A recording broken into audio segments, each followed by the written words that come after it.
Item ಯಾವುದೇ ಇರಲಿ try ಮಾಡಿ ಆಚಿ ಚಿಕನ್ ಮಸಾಲಾ. ಅಧಿಕಾರ ಹಂಚಿಕೆ ಗುಟ್ಟನ್ನ ಬೆಚ್ಚಿಟ್ಟ ಸಿಎಂ ಡಿಕೆ. 6 ತಿಂಗಳಾದರೂ ಅಧಿಕಾರ ಕೊಟ್ಟಿರಲಿಲ್ಲ, ಸುಮ್ಮನಿದ್ದೆ ಎಂದ ಬಂಡೆ. ಸಂಪುಟ ವಿಸ್ತರಣೆ ಬಗ್ಗೆ ಮುಖ್ಯಮಂತ್ರಿಗೆ ಫುಲ್ ಟೆನ್ಷನ್. ಈ ಸುದ್ದಿಗಳನ್ನು ನೋಡೋಣ ರಾಜಕೀಯ ನ್ಯೂಸ್ ಟಾಪ್ನಲ್ಲಿ. ಪಕ್ಷ ಅಧಿಕಾರಕ್ಕೆ ಬಂದಾಗ ನಾನೇ ಮುಖ್ಯಮಂತ್ರಿ ಆಗ್ತೇನೆ ಅಂತ ಅಂದುಕೊಂಡಿದ್ದೆ. ಆದರೆ ವರಿಷ್ಠರು ಸಿದ್ದರಾಮಯ್ಯ ಅವರಿಗೂ ಅವಕಾಶ ನೀಡುವಂತೆ ಸೂಚಿಸಿದ್ರು ಅಂತ ಸಿಎಂ ಡಿಕೆ ಶಿವಕುಮಾರ್ ಬಹಿರಂಗಪಡಿಸಿದ್ದಾರೆ. ಶಿವಾನಂದ ಸರ್ಕಲ್ ಬಳಿಯ ನಿವಾಸದಲ್ಲಿ ದರ್ಗಾಗಳ ಧರ್ಮಗುರುಗಳ ನಿಯೋಗದೊಂದಿಗೆ ಮಾತನಾಡಿದ ಅವರು, ಅವತ್ತು ಅಧಿಕಾರ ಹಂಚಿಕೆ ವಿಷಯ ಕೇವಲ 3 ರಿಂದ 4 ಜನರಿಗೆ ಮಾತ್ರ ತಿಳಿದಿತ್ತು. ಈಗ ಪಕ್ಷ ತನಗೆ ಅವಕಾಶ ಕಲ್ಪಿಸಿಕೊಟ್ಟಿದೆ ಅಂತ ತಿಳಿಸಿದ್ರು. ನಮ್ಮ ಏನು ಕ್ಯಾಬಿನೆಟ್ ತೀರ್ಮಾನ ಏನು ನಡೀತು, ಇದು ನಮ್ಮ ಪಕ್ಷದ ವರಿಷ್ಠ ತೀರ್ಮಾನ ಮಾಡಿದಂಥ ವಿಚಾರ.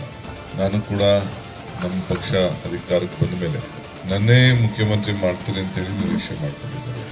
ಆದರೆ ಪಕ್ಷ ಹೇಳ್ತು, ಇಲ್ಲ ಸಿದ್ದರಾಮಯ್ಯನವ್ರಿಗೂ ಒಂದು ಅವಕಾಶ ಮಾಡ್ಕೊಳ್ಳೋಣ, ಇಬ್ಬರು ಶೇರ್ ಮಾಡ್ಕೊಳ್ಳಿ ಅಂತೇಳಿ ನನಗೆ ಮಾರ್ಗದರ್ಶನ ಕೊಟ್ಟು ಈ ಗುಟ್ಟು ಕೆಲವ್ರ ಹತ್ರ ಬಿಟ್ಟರೆ ಯಾರು ಜನ ಇರಲಿಲ್ಲ. ಬರೀ ನಾವು 3-4 ಜನದ ಹತ್ರ ಮಾತ್ರ ಇತ್ತು. ಅದಾದಮೇಲೆ ಪಕ್ಷ ತೀರ್ಮಾನವನ್ನು ಮಾಡಿ ನನಗೆ ಇವತ್ತು ಈ ಸ್ಥಾನದಲ್ಲಿ ಕುಣಿಸಿದ್ದಾರೆ. ಇನ್ನು ಅಧಿಕಾರ ಹಂಚಿಕೆಯಂತೆ ಸಿದ್ದರಾಮಯ್ಯ ಅವರು ಸ್ಥಾನ ಬಿಟ್ಟು ಕೊಡಲಿಲ್ಲ, ಆದರೂ ನಾನು ಸುಮ್ಮನೆ ಇದ್ದೆ ಅಂತ ಸಿಎಂ ಡಿಕೆ ಹೇಳಿಕೊಂಡಿದ್ದಾರೆ.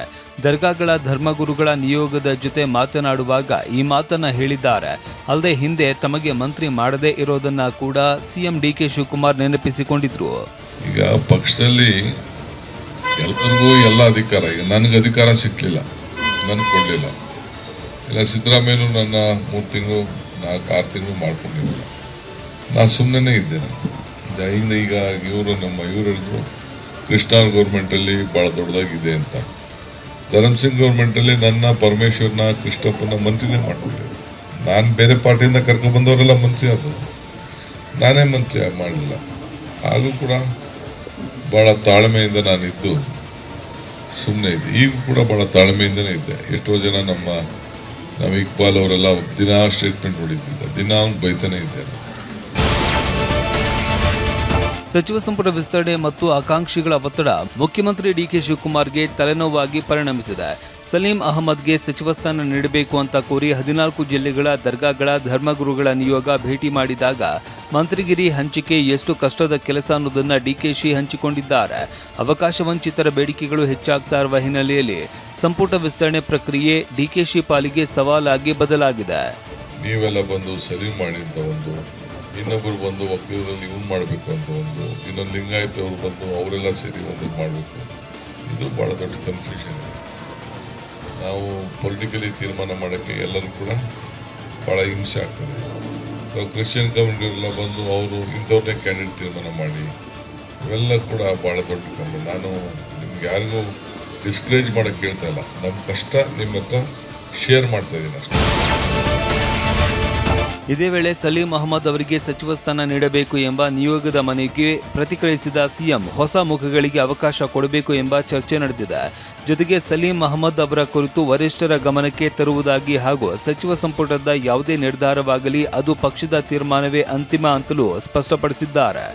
ನಾನು ಎಷ್ಟೋ ಸತಿ ಹೇಳ್ತಾ ಇದ್ದೀನಿ, ಹೊಸಬ್ರಿಗೆ ಅವಕಾಶ ಕೊಡಬೇಕು, ನ್ಯೂ ಫೇಸಸ್ ಬರಬೇಕು ಅನ್ನೋದು ಕೂಡ ನಮಗೂ ಕೂಡ ಇದೆ. ಹೊಸ ಡೆಲ್ಲಿಯವರು ಕೂಡ ಅದನ್ನು ಆಲೋಚನೆ ಮಾಡ್ತಾ ಇದ್ದಾರೆ. ಬಟ್ ಅವ್ರನ್ನಂತ ಏನು ಡಿಸ್ಕಸ್ ಮಾಡೋಕ್ಕೆ ಹೋಗಿಲ್ಲ. ನಾನು ಖಂಡಿತ ನಿಮ್ಮ ಭಾವನೆ ನಾನು ತಿಳಿಸ್ತೀನಿ. ನಂದೇನು ಅಭ್ಯಂತರ, ನಾನು ಯಾವ ಗುಂಪು ಮಾಡೋಕ್ಕೂ ನನಗೆ ಇಂಟ್ರೆಸ್ಟ್ ಇಲ್ಲ, ಯಾವ ಫಾಲೋವರ್ ಮಾಡಬೇಕು ಇಲ್ಲ. ನಮ್ದು ಒಂದೇ ಒಂದು ಗುಂಪು, ಕಾಂಗ್ರೆಸ್ ಗುಂಪು ಅಷ್ಟೇ. ಒಂದೇ ಒಂದು ಜಾತಿ, ಕಾಂಗ್ರೆಸ್ ಜಾತಿ. ಒಂದೇ ಒಂದು ಧರ್ಮ, ಕಾಂಗ್ರೆಸ್ ಧರ್ಮ. ಕೋಲಾರದಲ್ಲಿ ನಡೆದ ತಾಲೂಕು ಮಟ್ಟದ ಕಾಂಗ್ರೆಸ್ ಸಭೆಯಲ್ಲಿ ಶಾಸಕ ಕೊತ್ತೂರು ಮಂಜುನಾಥ್ ಹಾಗೂ ಸಚಿವ ಕೆಎಚ್ ಮುನಿಯಪ್ಪ ಬಣದ ನಡುವೆ ಮತ್ತೆ ಗೊಂದಲ ಉಂಟಾಗಿದೆ.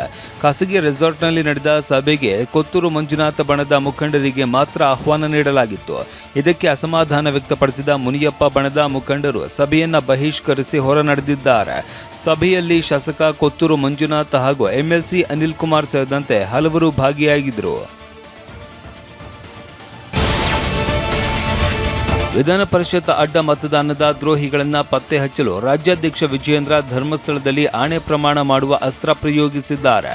ಆದರೆ ಈ ನಿರ್ಧಾರಕ್ಕೆ ಸ್ವಪಕ್ಷದ ಹಿರಿಯ ನಾಯಕರಾದ ಪ್ರಹ್ಲಾದ್ ಜೋಶಿ, ಸದಾನಂದ ಗೌಡ, ಶ್ರೀರಾಮುಲು ಸೇರಿದಂತೆ ತೀವ್ರ ವಿರೋಧ ವ್ಯಕ್ತಪಡಿಸಿದ್ದಾರೆ. ದೈವದ ಮುಂದೆ ರಾಜಕೀಯ ಆಟ ಬೇಡ ಅಂತ ಹಿರಿಯರು ಗುಡುಗುತ್ತಿದ್ರೆ ಕೆಲ ಶಾಸಕರು ಪ್ರಮಾಣ ಮಾಡೋದಕ್ಕೆ ನಾವು ಸಿದ್ಧ ಅಂತ ಅಧ್ಯಕ್ಷರ ಪರ ನಿಂತಿದ್ದಾರೆ.